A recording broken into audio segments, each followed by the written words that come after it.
In a seemingly peaceful city, a giant monster suddenly appeared and began to destroy everything.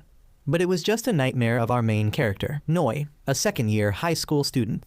He lived with his father, but he was always busy with work and often not at home, so it was like he was living alone. At school, his friend Haki boasted to Noi about a completely new game called Blade and Saber. Because his uncle was a programmer for the game company, Haki got a beta version, making Noi very jealous. While they were having fun, someone unexpectedly took the game console. It was Kayasu. She came to remind everyone that it was almost time for class, so everyone hurried inside. On the way to class, Noi couldn't stop being excited about the game and accidentally bumped into a girl who seemed to be a rich lady because she had 2 bodyguards with her. Before he could apologize, there was a level 5 disaster alert. A monster was about to appear. It was announced that all people should immediately find shelter as soon as possible. Then lightning struck the heart of the city. Noi immediately ran to the roof to observe. Kayasu reminded him to go to the shelter quickly. He said it was okay because the monster's trajectory was not towards the school. As soon as he finished speaking, the monster fired a missile straight at Noi. Luckily, the protective shield at the school was still working very well. The Saber team had also arrived to eliminate the monster. As soon as the order was given, everyone simultaneously attacked and easily defeated the monster. They were also Noi's dream. He wanted to become Blade or Saber in the future to fight monsters, partly because they were his mother's enemies, and also because Noi wanted to protect everyone. When all 3 entered the classroom, they were glared at by the homeroom teacher because they didn't run to class when they saw the alarm, and the girl who looked like a rich lady was also there. Her name was Modis, and she was assigned to sit next to Noi. While he was staring at her, the homeroom teacher came. For daring to disregard the rules and being late, Noi received a combo punishment of having to finish his homework before going home from the next day, and the class president would closely monitor Noi. In the afternoon, while Noi and Kayasu were returning home, she saw a mother cat and her kittens, so she rushed to take a few pictures. When she turned around, Noi was nowhere to be found. It turned out that he saw Modis alone, so he came to talk to her, but because he didn't know if the upper class wanted to talk to the commoners, he asked permission to leave. Unexpectedly, Modis held him back and asked if he wanted to date her. Just then, Kayasu found them and ran away, leaving her phone behind. After the confession, Modis also left. Noi didn't know what had just happened, so he decided to find Kayasu first. Noi met her at the school swimming pool. He complimented her, saying that even royalty is cute. Just as Kayasu was about to confess to Noi, a monster emerged from the pool. It lunged at both of them. Noi immediately pulled Kayasu to run away. Somehow, the monster had infiltrated the school without triggering the alarm. It attacked relentlessly. The 2 hid in the locker room. Of course, it wouldn't let them go easily. The monster kept banging on the door. Realizing that this wouldn't hold it back, Noi decided to stay and fight so Kayasu could run for help. It was the only way. Noi grabbed a nearby axe and ran out to fight, allowing Kayasu to escape easily. As soon as she got down, she immediately sought help. Meanwhile, on the rooftop, Noi was also fighting back fiercely. He had just cut off one of its tentacles when the monster suddenly punched him against the wall. Thinking that today was his last day, a blade warrior suddenly appeared to fight it. She only needed 1 sword strike to finish off the monster. She then handed Noi an item to heal himself, but he refused because he wasn't badly injured. Suddenly, the monster was still alive after being cut in half. It lunged in to continue its attack, knocking off the mask of the warrior. Even more surprising was that it was Modis. Caught off guard, she was stabbed in the stomach. As she was about to be devoured, Noi jumped in and finished it off. Now Modis was the one who needed healing. Noi was surprised to learn that his classmate was a blade, but Modis made him promise to forget everything that happened today. Noi said he could forget, but he wasn't sure about the confession, making Modis want to punish him. At that moment, help arrived. It was Modis' bodyguard, Kaken. Modis knocked Noi unconscious and let Kaken handle the rest. Kayasu also arrived. Then, he took Noi home. In a dream, while Noi was having fun with his mother, a monster suddenly rushed in, causing him to wake up with a start. Kayasu was there taking care of him. Noi didn't remember anything after the police arrived. Kayasu said that she asked the police to take him home and she was just taking care of him. Then she mentioned the confession. Noi just said that there must be some misunderstanding because he couldn't understand what the upper class was thinking. After that, Noi took Kayasu home, because there had been many accidents lately, and somewhere else, someone was being chased and finished off by a person holding a scythe. The next day, the body was found, and the person in charge of the case was Modi's bodyguard. Noi was on his way to school when he saw it. Then the two had a little chat. Kaken warned Noi not to bother the young lady. As for the case this time, it was terrifying when he told it, but there were some things that weren't right. The body had been there since morning. Maybe the monster had done something. Noi immediately realized. So it wasn't alone yesterday. While he was thinking, the class president appeared to ask for his homework. Noi said that he had an accident yesterday, which was encountering a monster at school and defeating it. Of course, she didn't believe it and dragged Noi to see the teacher. Fortunately, Modi's appeared and gave the class president the homework she had done for him in exchange for Noi keeping quiet about what happened yesterday. After that, the two became friends, and Modi's took Noi out to play. Haki saw it all and told Kayasu. On the bus, Noi asked Modi's what her life was like when she was a child. When she was little, she was not allowed to go out and was always forced to study, so going to school here was her first time. That's why she didn't have any friends. Then, the two of them started to play. They experienced a lot of things. After playing for a while, Modi's took Noi to a lingerie store. Needless to say, Noi couldn't avoid being gossiped about. While Modi's was trying on clothes, there was a level 5 alarm. Modi's immediately transformed, and Noi went to evacuate everyone to safety. Reaching an alley while he was checking, the monster jumped out and attacked. Suddenly, it was cut into 8 pieces. One would think it was a blade warrior, but she told him that he would be her prey. At this time, she was shot by another warrior. Noi didn't understand what was going on, so he decided to run away with this blonde girl first. The other warrior also chased after them and warned Noi that it was a demon, not a human. The blonde girl also recovered and rushed to attack. Noi wondered why Blade and Saber were attacking each other. The blue-haired girl said that she had killed her teammate, so she had to make her pay. The blonde girl also changed her hunting target. Noi vaguely realized that the Blade's power was behind the recent cases. Then the two clashed. Knowing that her opponent couldn't attack at close range, the Blade continuously pressed the Saber. The Blade launched a finishing blow, but the Saber used her eye to fire back an attack. The two attacks collided, creating an explosion, and the result leaned towards the Blade, in my opinion, but the Saber had time to fire a shot into the Blade's stomach, so now the upper hand belonged to the Saber. As she was about to finish her off, Noi stopped her. He said that Blade and Saber should work together to fight monsters, protect people and the world. Why kill each other? She was angry, saying that an NPC didn't know anything, surprising him. At this time, the Blade also said, "That's a non-player character, not a player, an automatically programmed character." Taking advantage of Saber's distraction, she escaped and restrained Noi. As she was about to kill him, she also revealed a secret to him. Everything here was just a virtual world. It was an online game. Although Noi found it hard to believe, she showed him his accident again, and after being destroyed by the monster. But in the blink of an eye, the city was quickly restored. So Noi thought it was normal because his brain was programmed that way. Everyday life, as well as the memories of NPCs, were pre-programmed.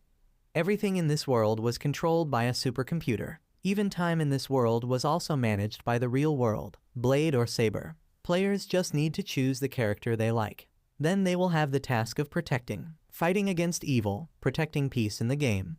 It was all a lie, but because of one person, she hated this world and massacred NPCs. Not stopping there, she also killed other players. Noi began to realize that everything was fake. All the memories he had with everyone were meaningless. At this time, Kayasu came running from somewhere to protect Noi. Of course, an NPC couldn't match a player, and then she started torturing Kayasu in front of a helpless Noi. Suddenly, his body burst into flames. Noi broke free and gave her a punch in the face. Although she didn't understand what was going on, she realized something was wrong with Noi. At this time, Noi grabbed the scythe and threw it straight at her, but she dodged it. Thought it was easy to eat, but it was tough. The scythe suddenly turned around and stabbed her straight in the stomach. She disappeared into streams of light that flew into Noi. Then, the Blade outfit appeared on Noi. Information about other people also appeared in his eyes. Indeed, her words were true. Then he healed Kayasu, and this saber girl was Hako. She reminded Noi to keep this a secret, not to be told to anyone else. Hako also received the order and logged out first. From afar, two mysterious people were watching Noi. After that, Noi took Kayasu home to treat her wounds. Modi's also followed, although very angry because she was only considered as a piece of data, but Noi had no other choice. Modi said that what she told him about friends was true. At home, Noi finally let Modi's in.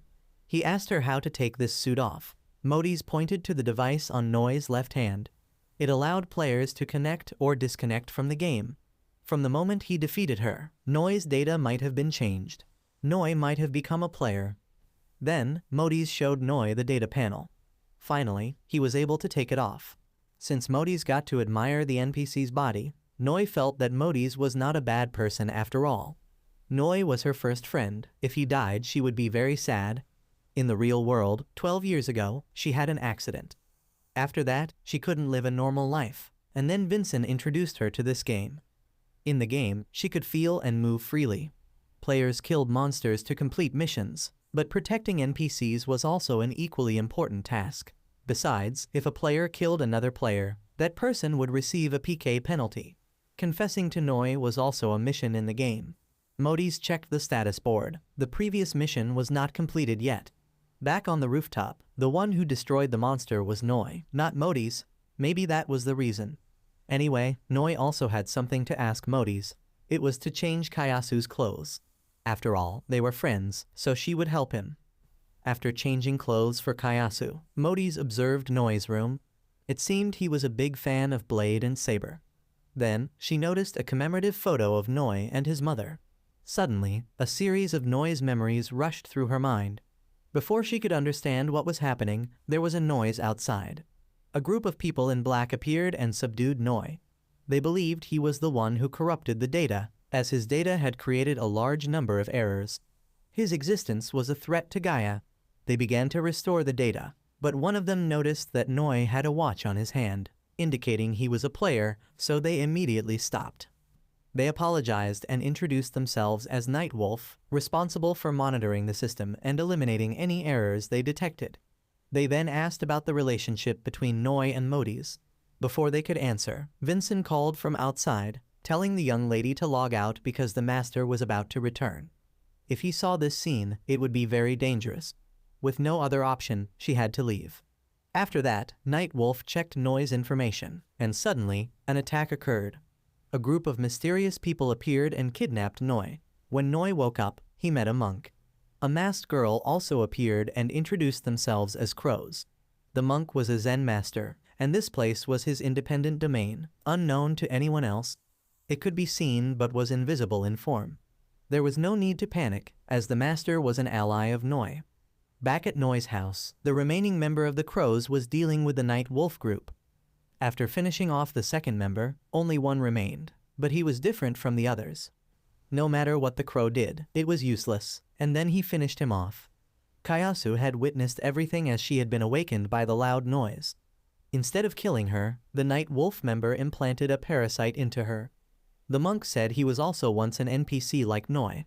His system role was to demonstrate players' skills, meaning he was a guide. Noi asked if this world was illusory, like a game, what was the meaning of everyone's existence. Even if this world was illusory, and they had life, the fact was they were here, meaning this was their reality. Their existence was assured, even if they were just NPCs. They still had thoughts and freedom, even if they were just programs, but life had meaning. In reality, many NPCs were created with that purpose. Their existence was necessary in this world. This meant Noi was the key to changing everything. With the final hope skier, the master wanted Noi as an ally for the benefit of the world. Everything had happened so suddenly, so Noi still needed time to think. The monk then gave Noi a gear, and after receiving it, he felt energy surging through his body. The monk then sent him back, telling him to return when he had made his decision, and reminded him to be cautious of Night Wolf.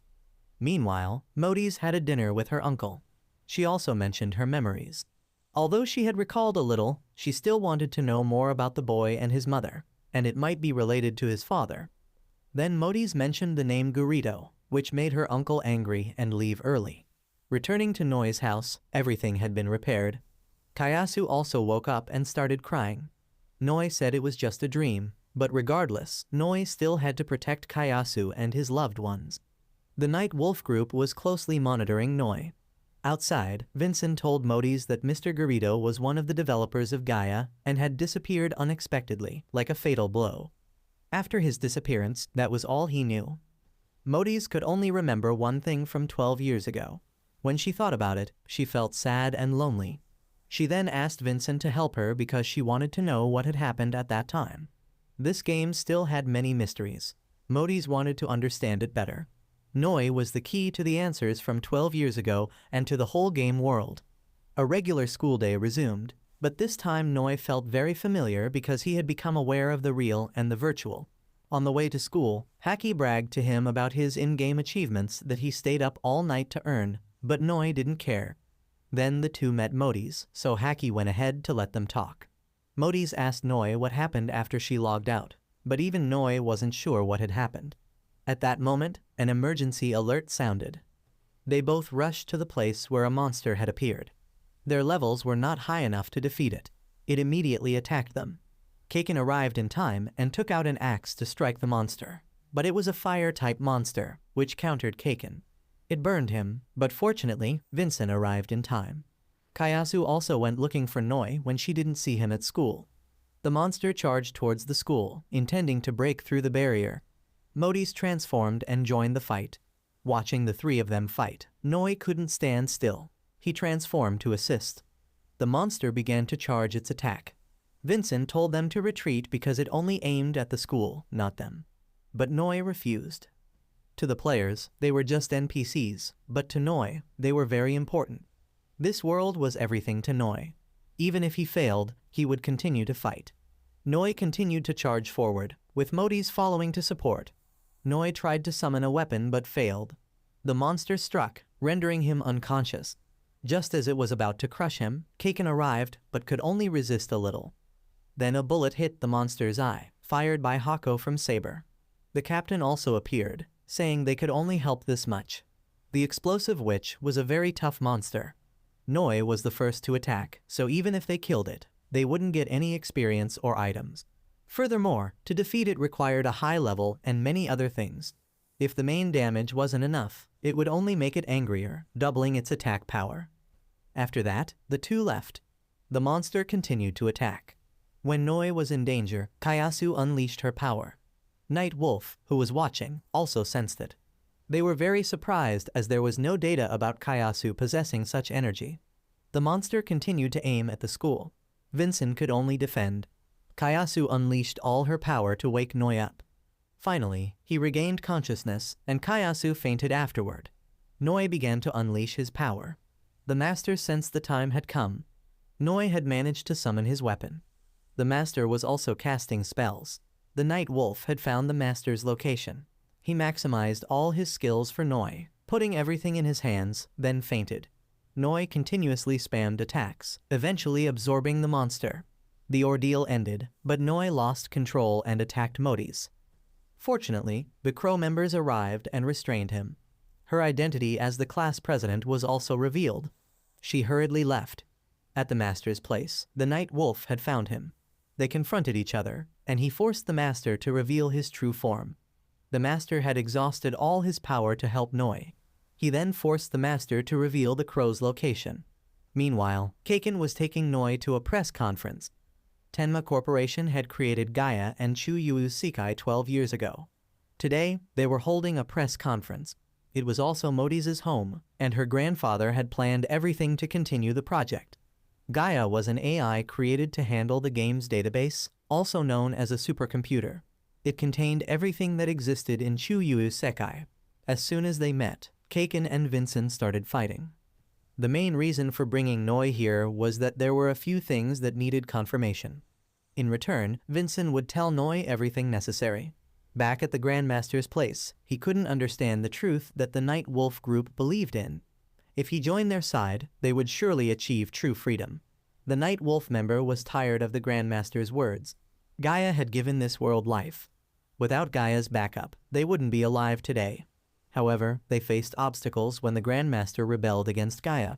Destroying Gaia meant destroying this world, which was more than enough reason to eliminate him, and Noi was no exception.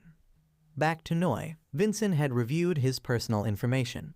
Noi's mother died in an accident 6 years ago when a monster attacked the city. Afterward, Noi lived with his father, but his father was very busy, so he often stayed alone. Noi angrily threw all the papers away, saying that NPCs also deserved privacy. He felt like the people here only saw him as part of the data. Modis explained that investigating him was only to find answers because she thought he and everything happening might be connected.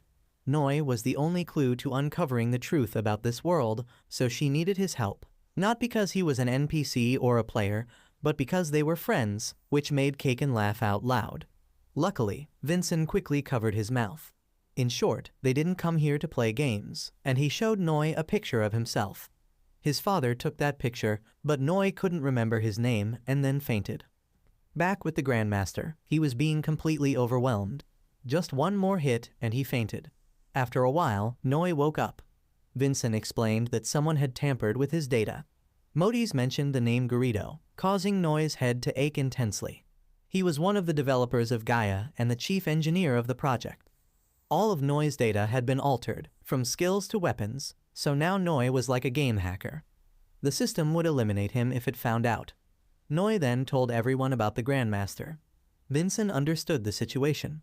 The Chu Yu Sekai press conference was about to start, so everyone prepared to log out and say goodbye to Noi. Modis warned him that people in the real world would see his existence as a threat, so he should be careful. Back home, the class president was already there. She was there to protect him, and her name was Chino. Noi asked what was going on. Chino informed him that the Grandmaster had been captured by a subordinate of Night Wolf named Virus. He was probably hunting down other crows, and Noi was his next target. The school used to be a safe zone, but now the barriers were down.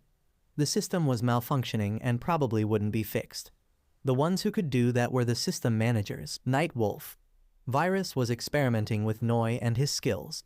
Since Noi had caught his eye, he would definitely come for him again. Noi just wanted to be a blade warrior to protect everyone and didn't understand why people kept calling him the last hope.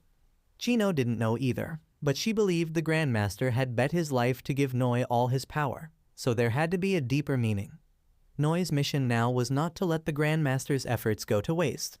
Noi knew what he had to do. He needed to believe in himself more to protect those he loved. The next morning, Noi rushed to school, though he was late, but Kayasu was still waiting for him. As soon as she saw Noi, she jumped into his arms. When she woke up, she didn't see him anywhere, but she was very happy that he was okay. At that moment, Virus appeared unexpectedly. He wanted to know how Noi could become a player. He had sent the Grandmaster to meet a guest, then suddenly knocked Noi out with a lightning bolt. As he was about to take him away, Kayasu unleashed her power once again, causing everything around her to crumble. Seeing the situation spiraling out of control, Virus intervened, restoring everything to normal before retreating. Kayasu then escorted Noi back to class. Upon entering, they were greeted by a surprise party, as everyone thanked Noi for saving them. Immediately, Kayasu was left out. Noi noticed Haki still sitting in his usual spot. Everyone was giving gifts to Noi, some even included love letters. After the party, Noi went back to his desk to check his box, but there were no letters. He turned to ask Haki, but he didn't respond, probably due to Noi ignoring him yesterday. Noi quickly apologized. Both of them were then given 2 chalk pieces by the teacher as punishment. As for the love letters, Kayasu had collected them all and burned them. She also insisted that Noi belonged to her. Back at their usual spot, both friends were sulking. Haki wasn't upset about Noi ignoring him, but rather that Noi had been hiding his true identity from him. In front of a warrior, Haki felt like a mere gamer who stayed up late watching anime. Now, their relationship was no longer what it used to be. They were truly living in different worlds. Noi told Haki that the truth could be hurtful. If Haki still considered him a friend, Noi would tell him everything. Hearing this, Haki immediately bombarded him with questions. Noi then took Haki to see Vincent, but it seemed like their press conference wasn't over yet. As they stepped out, a dog rushed towards Noi and started licking him. The dog's owner, a beautiful blonde woman, apologized and invited him to her newly opened cafe. They were offering special services for those who came in at that time. Haki, upon hearing this, immediately jumped ahead of Noi. It was the only way to kill time while waiting for Vincent. Noi then revealed everything to Haki. Instead of reacting dramatically, Haki remained calm. He realized that no matter where he was still himself. Even if he was just an NPC in a virtual world, created by someone, it didn't matter who created them. Whether it was Noi or Haki, everyone here was just digital data, but they were still living their lives. The coffee was brought to them. As they were drinking, the blonde woman kept staring at Noi. He remembered Modi's words that he was being seen as a threat, so he had to be careful with everything he did. He calmly observed his surroundings. Haki, on the other hand, was sure the blonde woman liked Noi. If he was a gamer, he would have received a notification, but since he was a character in the game world, he wouldn't. Notifications would not appear for characters from the real world, like Modi's.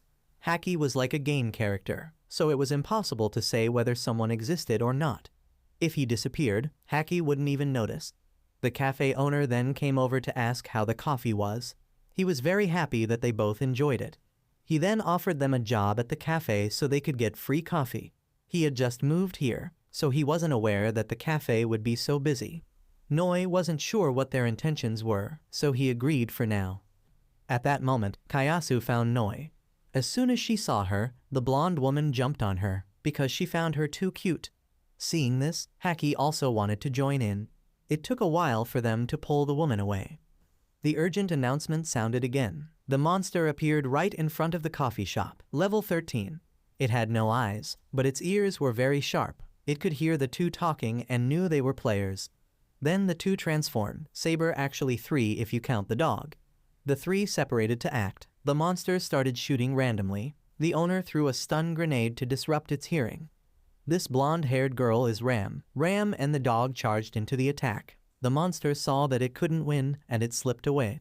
Not wanting it to escape, Noi left Kayasu with Haki then transformed. He took out a sword and charged directly at it, but it had already managed to slip into the earth. All 4 chased after it. Going underground, there were many monster eggs. It had lured them into its nest. The eggs started hatching. Both quickly left, while Ram was still stuck below because she went ahead on her own. The little monsters started to rise up and attack the coffee shop. Luckily, Noi arrived in time. The monsters saw that they couldn't eat this guy with a knife, so they moved on to another shop to attack. It was the Vincent conglomerate. Now Noi had to make a choice, leave or stay to protect his friends. On the other side, the monsters had broken through the door and charged in. Haki, seeing the situation was not good. He pulled Kayasu to the 2nd floor so Noi could rest assured to go save the girl. Though very scared but shouldn't hinder Noi. Now the coffee shop owner finally introduced himself as Hakiranda. Then Haku threw a bomb at Noi's feet to propel him forward to Vincent's secretary. Luckily, he arrived just before the monster asked for a little meat on her secretary. Haki and Kayasu both went upstairs and held their ground on the 2nd floor. The monster rose up to attack Haku. Noi was also injured after the shock. The monsters had crawled up to the 2nd floor. Ram came to help. The monster was searching for people by sound. Just be quiet and you'll be safe. But how would there be an anime to watch if that happened? The secretary didn't pass out. She woke up and screamed loudly, making Noi's situation difficult. At this time, Kayasu knew what she had to do. She pushed Ram out, then used the stun grenade she had gotten and threw it at the monster, causing it to lose its position near Noi. Immediately, it shot straight at Kayasu and Haki, causing both to die. At this time, reinforcements arrived. Noi was angry. He burst out with his strength. Noi created a huge flame that burned the monster and its offspring alive. He was still very regretful for not being able to save his friends. But Kayasu and Haki were safe because Chino had saved them in time. Haku realized that Noi was not just a simple delivery boy. Noi was very happy that everyone was fine. Haki asked the secretary first, then asked his friend. While over at Modi's, the press conference was underway. Because the game was still in beta, the number of players exceeded expectations in just 1 week. At this time, someone asked about the stability of the game. They heard that there were incidents that occurred during development 12 years ago. She got straight to the point. Did it really happen? Inside the game, Brother Haku was very frustrated because he had to rebuild the coffee shop.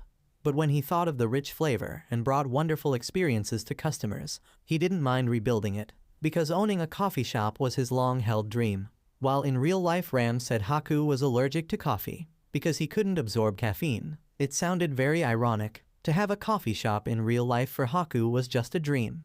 But when in the game he could achieve that dream, Noi realized that people need this world too. Anyway, Haku still wanted to invite Noi to work at his place, but Noi declined because his version of this world was not a waiter or a student. Then the three left. Noi knew they all had good intentions, but he needed to keep his distance. Haku had been observing from the start. Ram, it goes without saying, she jumps at anything cute.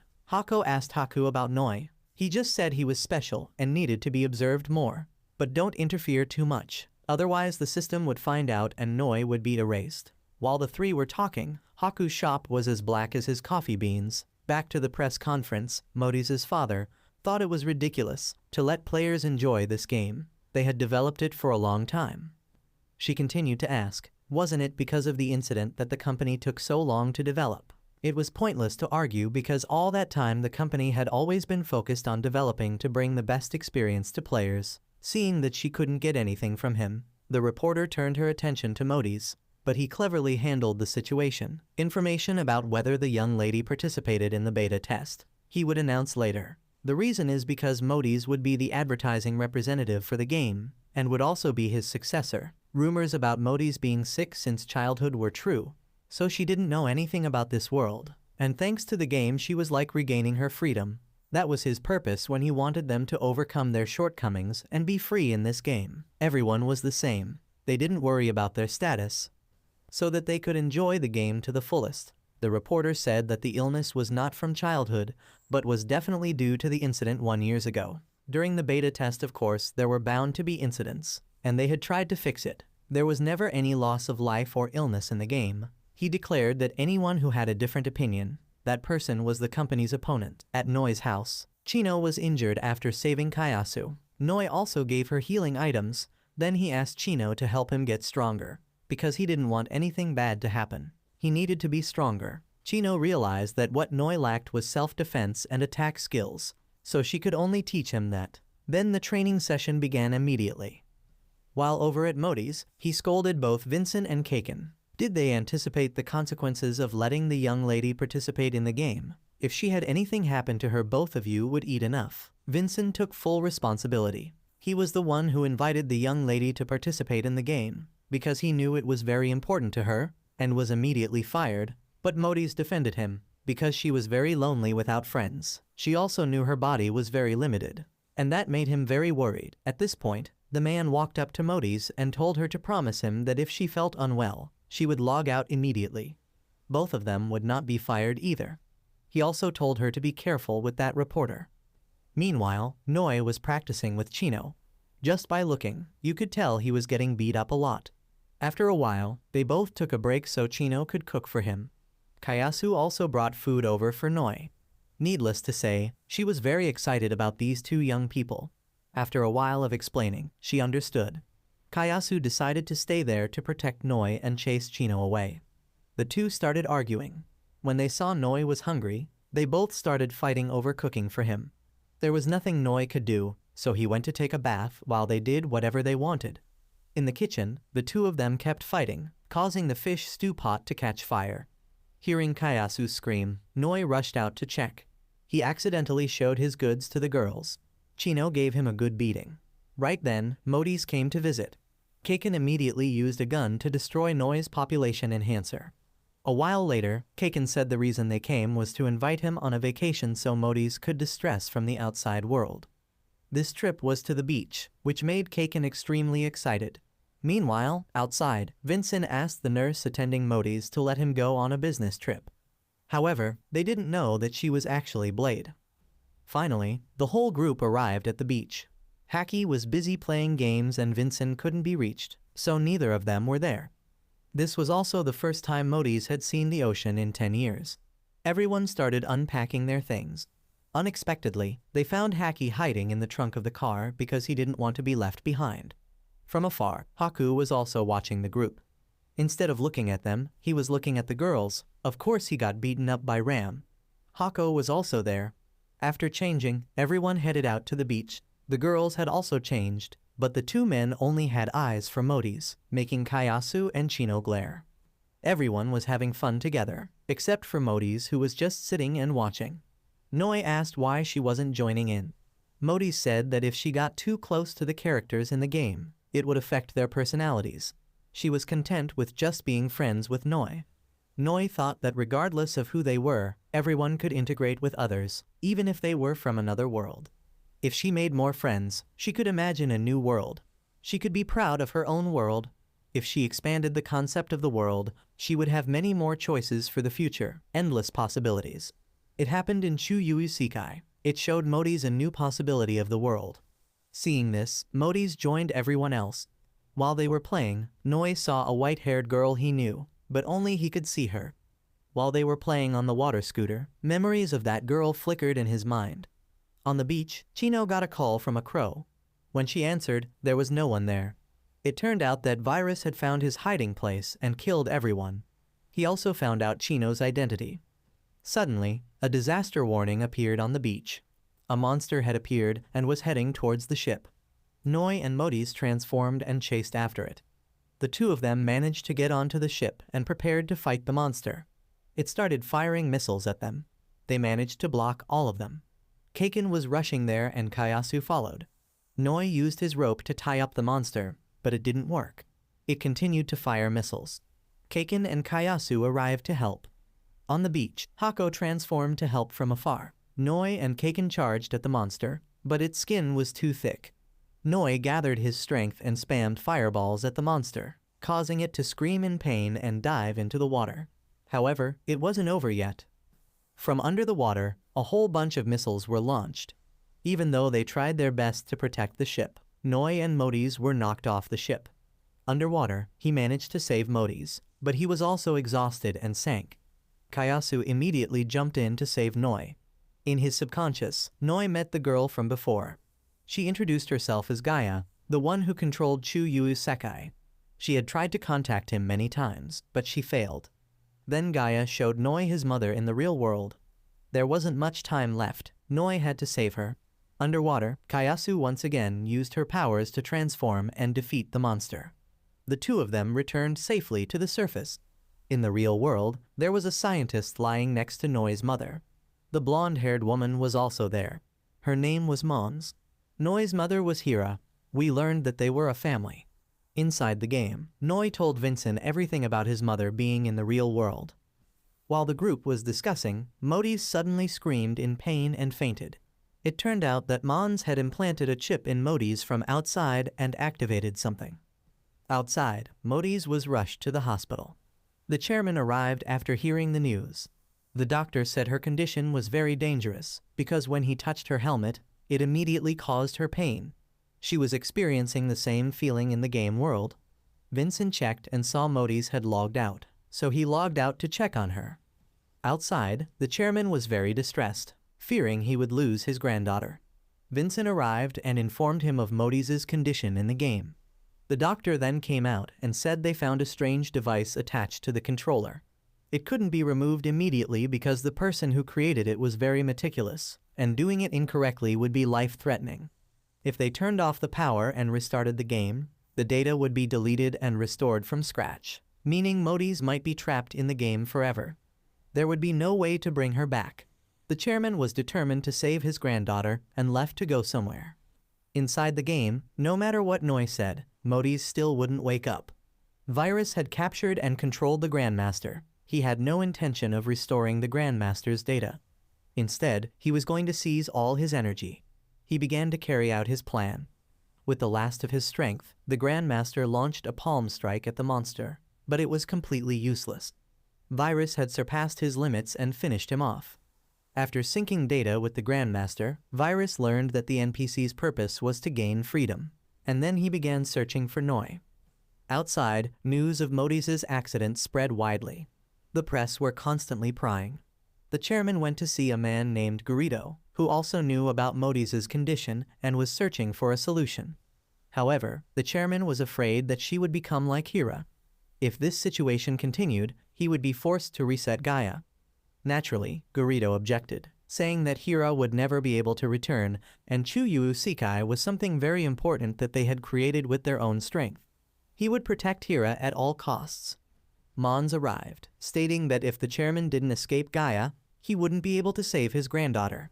She also admitted that she was behind the entire incident. Garrido was furious and slapped her, as his beloved daughter had just destroyed all his work over the past 12 years. However, Mons also spoke of her own hardships, explaining that because of this project, Garrido hadn't been home in 12 years. Inside the game, Gaia appeared again and pleaded with Noi to save Hira, as there wasn't much time. She then took Noi into Modi's memories. They met their family again, including themselves as children, and Gaia appeared once more. These were memories Noi couldn't remember. She reminded him not to look away from this tragedy and to return to save Hira. Before he could understand what was happening, he was shown more of Modi's memories. Gaia was also there, observing everyone having fun, making her feel very lonely. Hira saw her, but she ran away. When she looked back and saw Modi's happy, Gaia burst into tears. Her cries disrupted the system. Garrido immediately logged out to check. Everything was about to collapse. Hira embraced the little girl, calming her down. When young Noi ran to Hira, Gaia's powers surged. Garrido outside ordered everyone to log out immediately, but only his wife and Modi's managed to log out in time. Their father stayed to save Noi and his wife, but it was too late. The two of them suddenly woke up, and before they could rejoice, Virus arrived to deal with Noi. Outside, after the disaster, Gaia miraculously continued to function. Garrido had to continue developing Gaia so his wife and children could live. Mons said that he was ridiculous for thinking that he had taken care of his family for the past 12 years, because it was all pointless as no one would be able to return. Mons did all of this because she didn't want to see her father suffer anymore, and she wished he wouldn't torment himself. The chairman received a call from the hospital informing him that Modi's had woken up. Inside the game, Noi was preparing to fight Virus. The villain wanted to see how this last hope would fight. The two of them started exchanging blows, and it turned out Noi was truly weak, only needing one blow to be subdued. Modi's and Kaken jumped in to rescue him, but Virus locked them both up. He started to break Noi, but Kayasu rushed in to protect him. Virus realized she was a monster and attacked, but it was too late. Kayasu transformed. He recognized that Kayasu was not created like a normal NPC, but for the sole purpose of protecting Noi. After transferring her final power to Noi, she disappeared. Regaining his composure, the two continued their exchange of blows. Virus used his bare hands to fight on par with Noi, even breaking his sword. Seeing that he was outmatched in swordplay, Noi started using magic. He unleashed an attack that created an explosion, contaminating everything around. Noi was taken to meet Gaia. She asked him to save Hira. Outside, there was an alert as well. Data overflow was changing the system, and Hira's life was in danger. Naturally, Garrido wouldn't give up on his family. Keeping them alive was the reason he existed until now, so he would do everything he could to wake them up. Gaia's data had been altered by the virus, and it was holding Hira's soul captive. If this continued, her soul would disappear, and she would never return to her own world. Once again, she apologized for taking Noi's mother away and vanished. Even though he knew he had to save his mother, first he needed to find a way to get out of there to destroy the core from the outside. He remembered Haki's game console. Noi contacted him and managed to escape. Of course, Virus also escaped with him. The battle resumed. When Virus was split in half, he didn't die. He just replicated himself. If they didn't take him down, they wouldn't be able to save Noi's mother. Outside, Modi's father contacted her and told her to log out quickly. She refused because she still had people she needed to help. Meanwhile, Noi was cutting him into as many pieces as he could, but it was useless. Everyone started holding him off so Noi could go save his mother, but they kept getting more and more. Vincent arrived to help. He said that Garrido was trying to stabilize the game. But if Chuyu Usikai was destroyed, all the players and NPCs would be erased. They had no choice but to trust Garrido. Meanwhile, Noi was being overrun by the virus. He was fighting solo. The Saber team arrived to help. Modi's had to destroy the core in his place. Outside, Mons was also helping Garrido stabilize the system. Inside, Noi managed to finish off the virus. With his last ounce of strength, the virus fired a blow at Modi's. Luckily, she had destroyed the core before being hit. Hiro was saved. The viruses stopped. Kayasu also woke up. Light appeared again, and so, everyday life resumed, both in real life and in the game. The game was released smoothly. Everyone could have fun together. The anime ended here. Goodbye and